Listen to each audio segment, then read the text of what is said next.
Labas, mano vardas Aina ir šiame video advokatas Egidijus Langys papasakos apie vekselius. Susipažinsime su trumpa jų priešistorė ir sužinosime, kas tai yra. Taps aišku, kodėl vekselių pasirašymas ne visada yra geriausia išeitis ir kada jie iš tiesų labiausiai praverčia. Susipažinsime su vekselių įstatymu ir sužinosime, kokios sumos gali tikėtis kreditorius išrašius vekselį. Taip pat sužinosime, kaip atrodo teisingai pagal įstatymą išrašytas vekselis, garantuojantis skolos atgavimą. Na ir galiausiai paaiškės, ką daryti suėjus vekselio terminui, kai sandoris nebuvo vis dėlto įvykdytas ir skola vis dar negrąžinta. O jeigu norite sužinoti, kaip galite sutaupyti daugiau laiko, daugiau nervų bei lengviau instruktuoti darbuotojus, atsisakant visų popierinių instrukcijų ir žurnalų, po šio video rasite nuorodą. Spauskite ir pažiūrėkit, kaip DSATA, darbo saugos e-sistema padeda sklandžiau įgyvendinti darbo saugos ir sveikatos reikalavimus. O dabar spaudžiam prenumeruoti ir nykščio mygtuką esantį apačioje. Taip padėsite YouTube algoritmui. Na kągi, perduodu žodį Egidijui. Vekseliai. Čia tokia atskira kategorija, apie kurią daug kas girdėjo, bet naudotis nelabai išmokė. Ir reikėtų pažiūrėti į vekselių priešistorę. Kas tai yra?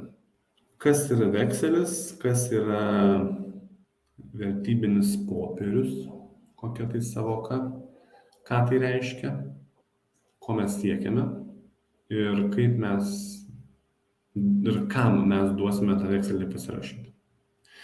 Nes vėlgi priklauso nuo to, jeigu įmonė kaip pavyzdys yra skolinga ir įmonės vadovas sako, tai duok aš pasirašysiu vekseliuką, kad jums būtų ramiau. Tai neimkit.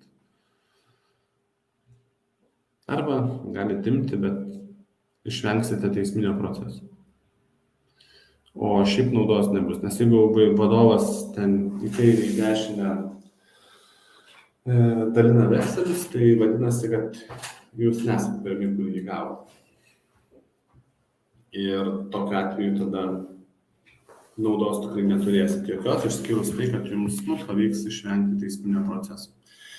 Tačiau su vekseliais yra specifika, nes jie turi labai griežtus terminus, kada reikia tuos vekselius pateikti, kada reikia pareikalauti pinigų, kada reikia atiduoti antstoliui, kada reikia atiduoti notarui, ir, sakykime, už kokią sumą, kiek, sakykime, kada vekselis turi būti notarinis, neturi būti notarinis, kada į vekselį gali būti kažkas įrašyta, negali būti įrašyta. Tai daug tų dalykų yra, kurie iš esmės susiję su vekseliais, nes būna atneša vekselius, tai jis sako, čia va, pagal vekselį, čia viskas paprasta, pasižiūrė, kad keli metai praėjo to vekselio galiojimo pabaigos. Tai sakau, tai ką jūs čia atnešėt? Tai čia vekseliai, čia mes skolą turim ir taip toliau. Tai sakau, tiek ir liko jums iš tos skolos, nes jeigu vekselio terminai yra padelsti, joks notaras netvirtins, neišduos vykdomo įrašo ir joks antstolis nepaims įvykdymo proceso. Tai dėl to reikės iš naujo skolą pasiteisti, išsireikalauti vykdomo dokumento ir tada nukeliauti pas antstolį, kad būtų išieškota ta pinigų suma. Tuo atveju, jeigu vekselį panaudoti protingai, tai tada galima gan nemažai išlošti. Bet kaip ir sakiau, visų pirma reikėtų įsivertinti, kas tai yra tas vekselis. O tai reiškia, kad vekselis yra vertybinis popierius. Jeigu pasižiūrėtumėm kokius nors filmus, tenais būna čekių arba vekselių knygelės. Ten išrašo tuos čekius ir vekselius. Tai lygiai tas pats ir čia. Jūs teoriškai, labai teoriškai, jūs galėtumėte nueiti į parduotuvę, apsipirkti ir sakyti, aš neturiu pinigų, išrašykite man vekselį ir aš susimokėsiu. Pagal jį, tarkime, grįžęs namo. Ir šitokios praktikos aš mačiau laikosi kai kurios sveikatos priežiūros įstaigos. Jos sako, nu, tai jeigu jūs dabar neturite pinigų, tai mes jums išrašom vekselį. Išrašomas yra vekselis, tai kad per vieną dieną susimokėti, nes nu kiek laiko tau truks nueiti nuo, sakykime, tos gydymo įstaigos iki namų. Nuėjai, iš karto sėdai prie kompiuterio, arba nuėjai į kažkokį kitą skyrių, susimokėjai ir valio. Ir niekam nekyla problemų, niekam nereikia aiškintis, kas kaip ir kodėl. Bet jeigu mes turime terminus ir juos praleidžiame, su vekseliais bus problemos ir jie tiesiog atstos skolos raštelio funkciją. Vekseliai gali būti išduodami vekselio davėjo piniginiai skolai patvirtinti. Tai reiškia, kad asmuo besąlygiškai įsipareigoja mums gražinti tokią sumą iki tokio laiko, tokios vietų. Lygiai taip pat piniginę skolą padengti galima sumokėti irgi vekselį, tai yra tiksliau išduoti vekselį susimokėjimui ir tą vekselį kažkur tai panaudoti. Gali atlikti tam tikrą prievolės pagal šalių sandorį įvykdymo užtikrinimo funkciją, suteikdama kreditoriui papildomą garantiją. Na taip, tiesos tame yra. Ir, sakykime, šitoje vietoje mums gali padėti, bet su sąlyga, kad tą vekselį išdavė mokus žmogus. Priešingų atveju tai absoliučiai nenaudinga, tik tai tiek, kad išvengėme teisminio proceso, nes su antstolio patvarkymu arba, sakykime, su antstolio išduotų vykdomuoju raštu mes kreipiamės į notarą ir prašome, kad jisai mums išduotų vykdomąjį įrašą pagal tą vekselį, kuris buvo išduotas, ir kreiptis reikėtų būtent į tą notarą, kuris vekselį išdavė, o ne į bet kurį kitą. Nes jeigu kreipsimės į bet kurį kitą, dažniausiai nieko nenorės daryti, nes čia reikia vos nekritikuoti savo kolegų darbą, vienaip ar kitaip, ir, sakykime, šitoje vietoje jau prasideda visokie reikalai. Kreditorius iš atsakingų už prievolės vykdymą asmenų gali reikalauti tik tiek, kiek jo iš sandorio kilusi teisė pažeista ir kiek tai, sakykime, yra nustatoma pagal įstatymą. Tačiau šitoje vietoje noriu pasakyti vieną momentą, kad anksčiau iki 2015 metų vekseliai buvo visiškai absoliutus ir tenai buvo visiškai besąlyginiai ir ten buvo įrašyta, kad į vekselį negalima nieko įrašyti. Tai yra, kad mes negalime nurodyti, už ką tą vekselį išrašome. O tai reiškia, kad mes turime dokumentą, kurį žmogus pasirašė ir mums besąlygiškai tampa skola. Tai tada kyla klausimas, už ką jis yra skoloja. Aš tikrai sutinku, kad kreditoriai arba skolininkai vekselių šiaip savo nedalina, kad nedalina šiaip savo tenai kažkokių tai pažadų, kad žmogus einantis gatve visiškai nesusijęs su jumis, na, kaip pavyzdys, jums išduos vekselį už kažką, tai to tikrai nebus. Bet vekselis yra labai susijęs su šalių tarpusavio santykiais ir jau nuo 2015 metų, kai kilo šiokių tokių problemų, aukščiausias teismas išaiškino, kad į vekselį gali būti nurodoma, už ką jis yra išrašomas. Tai arba, sakykime, pagal sutartį kažkokią ar dar kažką, tai, o sutartyje tokiu atveju reikėtų labai paprastai apsirašyti šitą dalyką ir nurodyti, kad, pavyzdžiui, šalis, siekdamas, kad prievolės įvykdymas būtų užtikrintas, išrašė arba sudarė vieną vekselį arba 3 vekselius.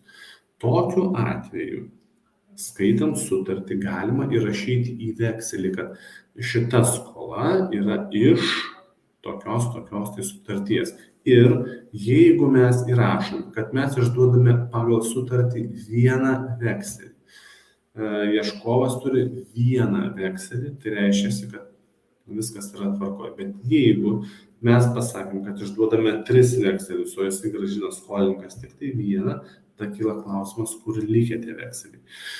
Tai reikėtų vėlgi labai tiksliai susižiūrėti, kad nekiltų visokių dviprasmybių, pagal ką, kas ir kiek turi su, sakykime, tų vekselių išduotų, kokios sutarties pagrindų, kokios tai yra pinigų sumos, ar tai yra solidaru, ar tai nesolidaru. Vėlgi daug tų dalykų, kuriuos reikėtų apsitarti. Pagal vekselių įstatymą yra numatytos 2 ir 4 dienos, per kurias galima pareikalauti pagal vekselį sumokėti pinigų. Tai dėl to aš labai raginčiau, jeigu kas nors turite vekselius ir tie vekseliai yra pasirašyti ne pagal pareikalavimą, o su grąžinimo data, kad jūs tiesiog pasižiūrėtumėt, kada ta data baigėsi ir jeigu, kaip pavyzdys. Šiandien turime spalio 13 dieną ir šiandien sueina terminas mums susimokėti. Tarkime, tiems skolininkam jie turi susimokėti. Jeigu skolininkas tą dieną nesumoka, galime palaukti, galbūt pašto perlaida vėluoja, ar pavedimas ar kažkas, tai mes pasirašome, kad čia jau reikia turėti tvarką. Ir tada, kai jau sueina tas vekselio terminas, mes sakoma, šiandien spalio 13 diena suėjo terminas ir per 2 dienas turime išsiųsti pranešimą, priminimą apie tai, kad gerbėmieji, jūs mums nesumokėjote ir šiuo metu esate skolingi tokią pinigų sumą. Kai praeina tos, bet svarbu, kad įtilpti į 2 dienas, tai jūs galite pačią pirmą dieną ir po to yra 4 dienos. Ir tos 4 dienos apima tas 2 esančias prieš tai. Tai jūs galite, tarkime, spalio 13 diena, 4 dienos, tai yra 14, 15, 16, 17 iki pirmadienį. Ir jūs sakot, kad štai penktadienį, spalio 14 dieną, aš išsiunčiau paklausimą raštą, ar bus mokama, nes negavau mokėjimo ir taip toliau. Ir po to iš karto kitą dieną galite išsiųsti tokiu pat turinio laišką, informuojant, kad prievolė yra neįvykdyta, kad jūs su vekseliu kreipsitės į antstolius, į notarą, kuris jums išdavė vykdomąjį dokumentą ir viskas. O su vykdomuoju dokumentu jūs jau galite kreiptis į antstolį be teismo. Tai vat vekselis yra šitoje vietoje patogus tuo, kad jums nereikia kreiptis į teismą apeinant teisminį procesą. Bet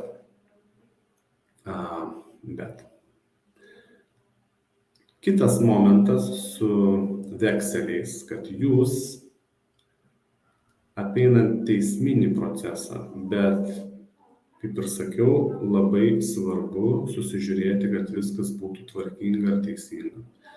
Dar vienas momentas, kuris kiša koją, net jeigu